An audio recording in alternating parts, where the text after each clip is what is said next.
Meron na ba tayong divorce dito sa Pilipinas? Sa atin ngayon, Lala, MJ, daming nagre-debate. Pabor ba sila sa diborsyo? Hindi ba sila pabor sa diborsyo? But hindi nila alam, may diborsyo na pala ang Pilipinas. Dami na sabi, hindi ako pabor sa divorce kasi unethical daw yan, against my religion, against my faith. Yung mga iba naman, pwede yan, karapatan ko yan. Karapatan ko maging masaya. Daming debate ganun. But hindi nila alam, may diborsyo na pala ang Pilipinas. There are about 3 kinds of divorce sa Philippines right now sa present legal system natin ngayon. Ano yung 3 klaseng diborsyo? Una, yung tinatawag na foreign divorce. Yung foreign divorce, ang ibig sabihin doon, ikaw Pilipino, nagpakasal ka ng isang foreigner, tapos after your marriage, hindi ka nakasundo, isa sa inyo nag-file ng diborsyo doon sa ibang bansa.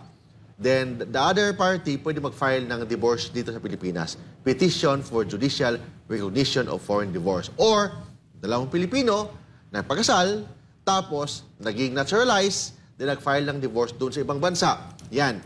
Pwede rin mag-file ng petition for judicial recognition of foreign divorce. Isa yan. Pangalawa, MJ, yung tinatawag na Muslim divorce. So, yung mga Muslim brothers and sisters natin, may divorce yan under the Muslim law. And pangatlo, yun ang tinatawag na relative divorce. But iba ang pangalan natin sa under the family code and the civil code, hindi yan relative divorce.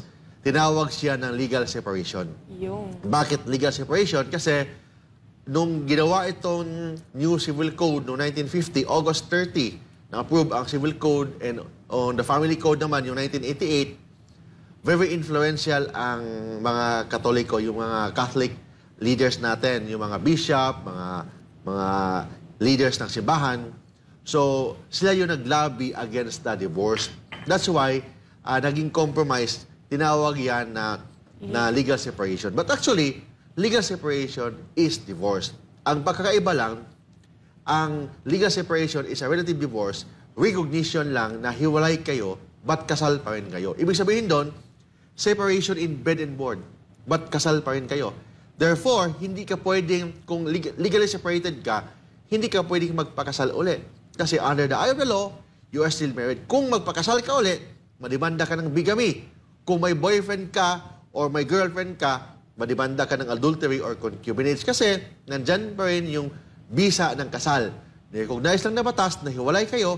Therefore, ang epekto doon, separation in bed and board. And pangalawa, yung liquidation of the conjugal properties. Yun lang epekto ng legal separation. That's why, 3 lang ang divorce ng Pilipinas under the present legal system.